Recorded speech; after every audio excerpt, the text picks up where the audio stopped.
Hi, my name is Stana Jamian. I'm the Director of Education for ICF Colorado, and I'm here today with Maria Winters and Steve Barry, who will be our presenters at the May 8th chapter meeting called What If a Client is Thinking About Suicide? Now, I just want to introduce the both of them. So first of all, Maria Winters is a licensed mental health therapist and a trained life coach. She's a published author, a podcast host, and the creator of the Emotional Fitness Studio in Annapolis, Maryland. Steve Barry, who's a PCC executive coach, supports clients to embrace their next life phase, from career change to grief to personal transformation. So just without further ado, welcome both Maria and Steve. Thank Well, you. thank you. Thank you, Stan. It's a pleasure being here. Yeah. So I love asking the question first, just how did you get to where you are today in coaching? I don't know who wants to go first, but Maria, Um, why don't you go ahead? for me, I was teaching at our local community college as a licensed mental health therapist. I was teaching courses in psychology. And then one day I get an email saying, hey, we have this ICF approved training to become a life coach.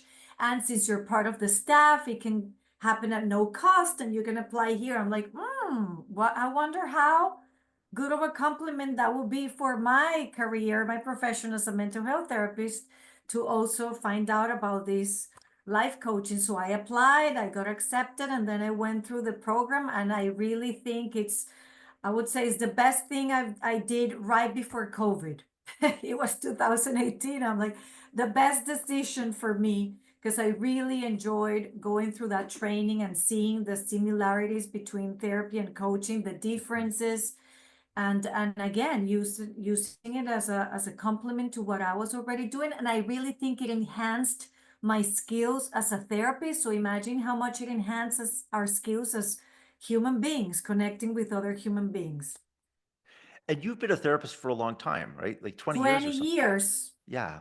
Yeah. Yeah. And so are you practicing as a therapist or as a coach or both or As a therapist, so I've never practiced as a coach. I did that training to bring those skills into what I was already doing. yeah. But for terms of board regulations and all those things, I find it easier just to, you know, keep practicing as a therapist. But I use a lot of things that I learned through that training um, Yeah. with what I do every day. Mm-hmm. Yeah, I mean, I see it as a big overlap between therapy and coaching, and there's differences, and the differences do need to be respected. So, yeah, so I love your perspective as a mental health therapist, Mhm. especially on this topic. And the name of my company, that the practice that I opened a few years ago, is the coaching therapist because of that combination. So I'm still a therapist, but I feel that after that training, I'm more like a coaching therapist. I don't know if that makes any sense. In my head, it does, but it's different. I feel that that changed the way I was as a therapist. So that's the name of my practice now. And it gets confusing sometimes. Are you a coach or a therapist? But there you are, a therapist with coaching background. Well, I'm curious. We don't want to spend too much time on this, but I'm curious what your definition of therapy versus coaching is then. So, well, therapy, I think with therapy, we can go deeper into what is happening, going on with the person. There are different set of skills that you learn through longer training, or more in-depth training. But I think it's more, well, coaching focuses more in the here and now and the next steps that we can take on a situation that we're experiencing. Coaching can also, I'm sorry, therapy can also heal wounds from back in the day, right? And see a connection of that with what is happening now. So that's one of the main difference, besides many others that maybe, one is regulated, as you know, the other one is not yet. But I think it's more the depth and the focus that we give on the solutions that we can help a client find. I think it's different. But at the end, there are two resources for somebody looking for some answers and some self-awareness and support, that listening or being heard space. We both provide that, and that's beautiful. That's needed. Yeah. Oh, this is great. And Steve, you're a coach, so this is perfect having a therapist and a coach present on this because then we get Yes, both perspectives. Yeah, so tell me about how you yes. got to where you are.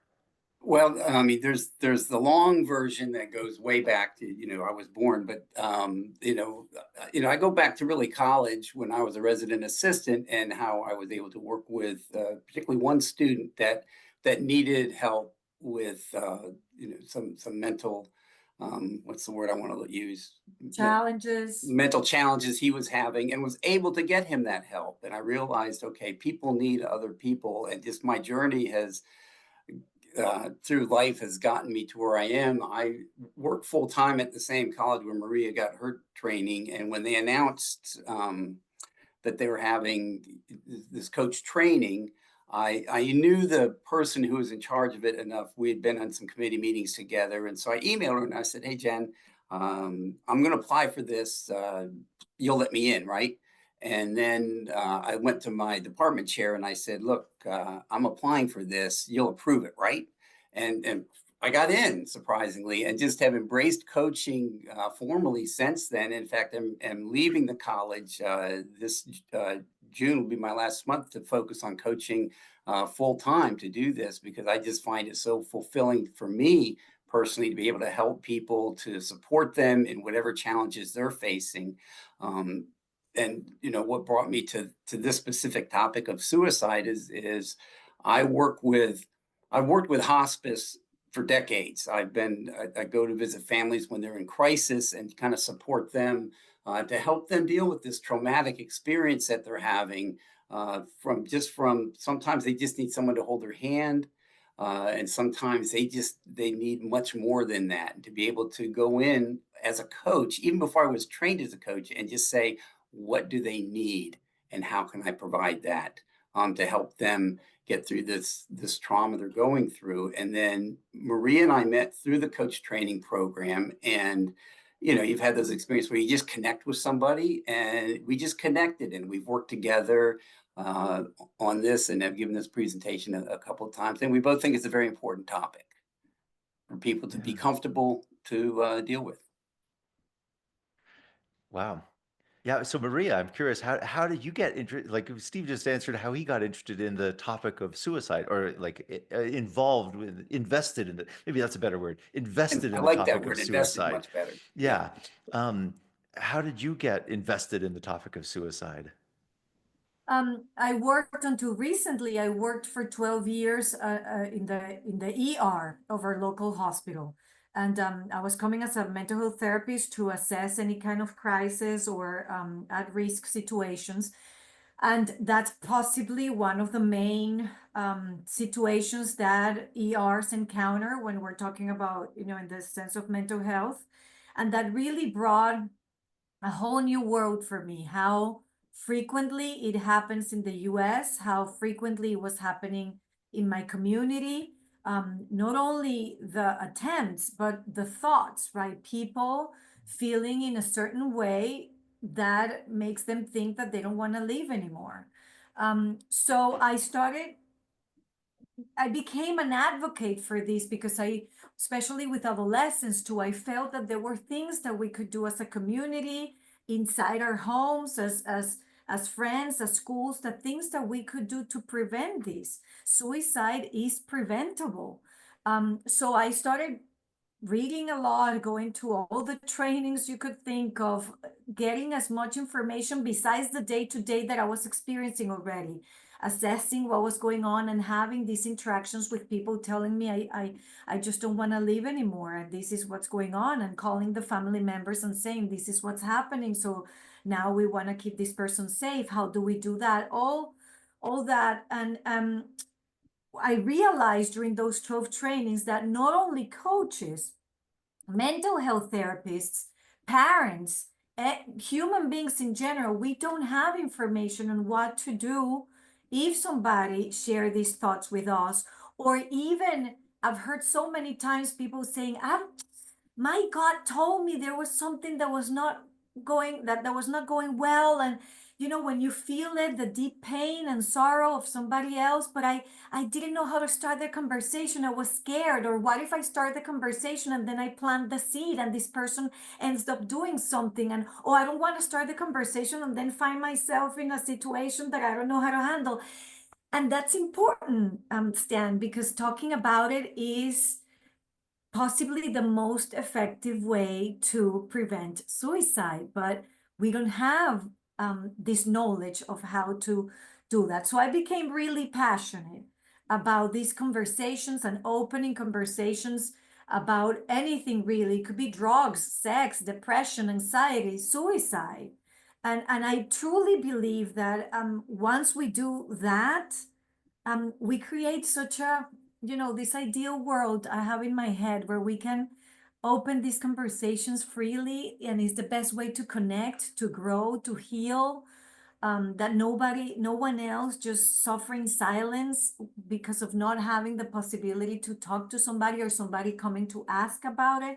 And I could go on and on. But as coaches, we work closely with clients' emotions and vulnerability. So being prepared to navigate these conversations is not only a responsibility, it's part of the service that we provide to our clients, and part of our ethics, like Steve is going to talk about during this workshop.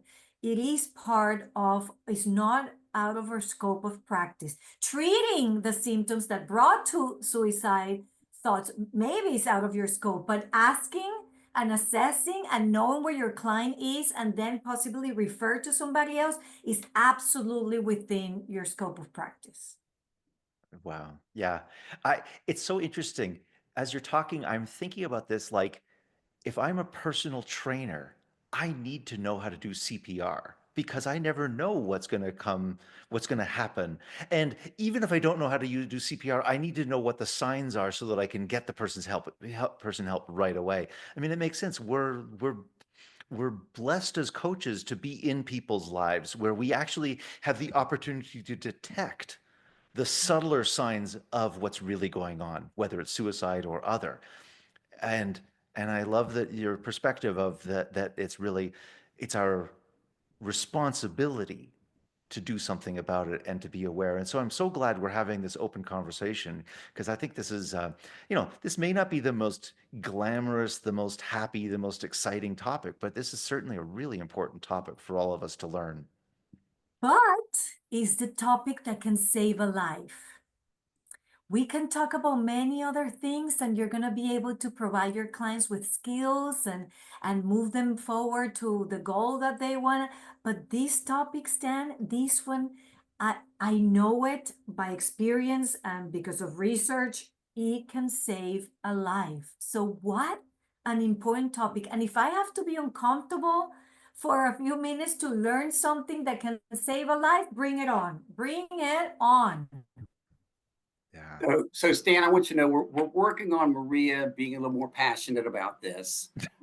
I can tell. And she, I can tell she's actually, holding herself back a little bit, but she and I both give examples of times where we did ask people about, their thoughts about suicide, and the outcome of that. So we do have examples, and I do want to emphasize, from a coaching standpoint, the ICF has put out this new statement of ethics, which I think is crucial. It's the foundation of what this topic is all about. Ethically, what is our responsibility on behalf of the client, right? And what's the best thing for the client? And Maria said, we can be uncomfortable bringing up the question, are you thinking of suicide? How uncomfortable is that question? But what it does for the client, if the answer is no, okay, coaches, we sometimes ask a question that doesn't land, right? You move on. But if the answer is yes, then you know where to go. And coaches, you've alluded to this, Stan, we have intuition. Our gut is telling us. And I don't know how many times when I've been mentor coaching, a coach will say, yeah, I wished I'd listened to my gut. My gut was telling me this. and we explore that a little bit about how we do and should and can trust our intuition. And this is one topic that I think we as human beings and as coaches shy away from. Yeah. And so I hope people will come to this to explore it with us a little bit deeper and be more comfortable with it. Yeah. So what is it? I appreciate that. And what is it that we're actually going to be trained on? Like, how is this, like, how is this going to help me as a coach in actually going from that intuitive, I don't know, to actually actions that I can take and having confidence that I know what I'm doing here? I think what Steve and I are going to offer is, first of all, a space to have a compassionate and practical conversation designed to help coaches to feel more equipped on what to do. So, not only you're going to learn maybe when to ask that question, we're going to practice asking that question, but what are follow-up powerful questions that we can ask after that, or even to get us to the point where we are asking direct and openly about suicide. We're going to talk about what are those things that a client can say or situations we can find ourselves in that says, maybe this is a good time to lead into these kind of questions. We're going to talk about if you ask the question and the client says yes, like Steve was saying, what to do next.